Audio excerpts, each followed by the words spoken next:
In this video, we will demonstrate how you can create your account as an applicant in Udyogasetu platform.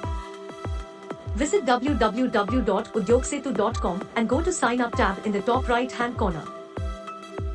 There you will get an option to choose which type of account you want to create.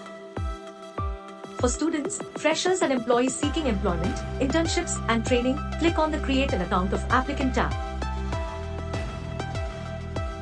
To create account, fill out all your details like email ID, create password, name and contact number. Verify CAPTCHA and click on Register. After which a pop-up window will appear asking you to confirm your registration.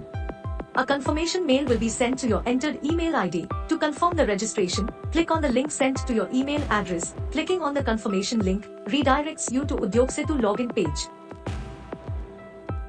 Once all the details have been entered, click on Login button. Your profile setup after logging in is mandatory to getting relevant jobs and training. Thank you for watching.